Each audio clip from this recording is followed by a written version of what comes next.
Over a century after the death of the female pharaoh Hatshepsut, the 18th dynasty was nearing its end in Egypt.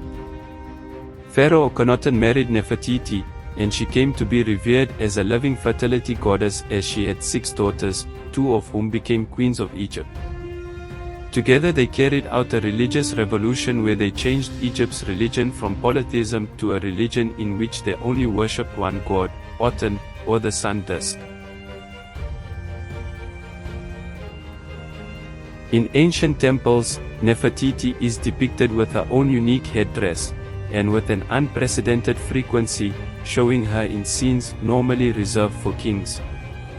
For example, she is depicted striking the enemy, leading worship, driving a chariot, and sitting on a throne surrounded by captive enemies.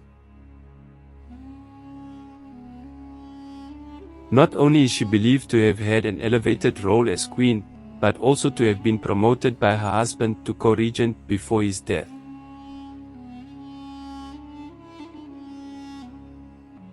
And sadly, once she became pharaoh, Nefertiti knew that just like with the female pharaohs before her, she would have to protect her legacy from those who would not accept that history would stand a female pharaoh.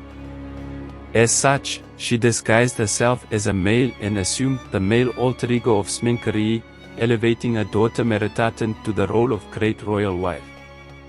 She even reinstated the ancient Egyptian religions with traditional gods and the Amun priests in order to further protect herself. Her rule is believed to have ended with the accession of Pharaoh Tutankhamun, who would be the last ruler of the 18th dynasty. She is believed to be one of the unidentified bodies recovered from the caches of royal mummies in the Valley of the Kings.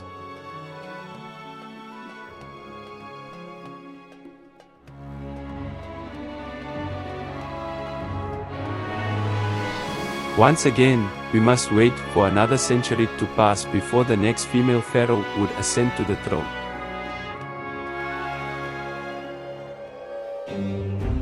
And her name was Twosret.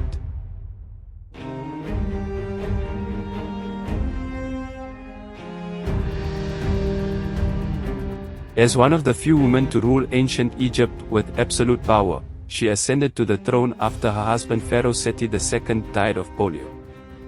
In the absence of an heir, Twosret realized she would need to pacify the misogynists, and as such she ruled as co-regent with her stepson Sipta, even though it is unclear if he had any legitimate claim to power.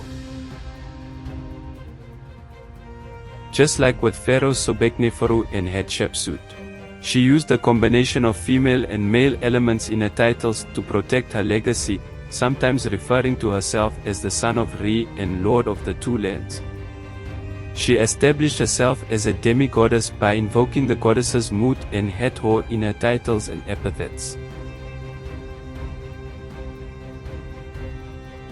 After establishing her power as co-regent for 5 years, Twosret adopted the full title of pharaoh, and after her co-regent Sipta's death from polio, she reigned with absolute power. However, questions about her legitimacy would prevail, forcing Egypt through a period of turbulent times and unrest. This forced her to ally herself to a violent overlord named Iyasu, who she allowed to plunder the land, culminating in a civil war.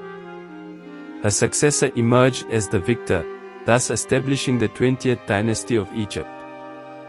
He and his son Ramses III would attempt to erase Twosret from history, even reusing her tomb and sarcophagus in the Valley of the Kings where she is believed to have been buried.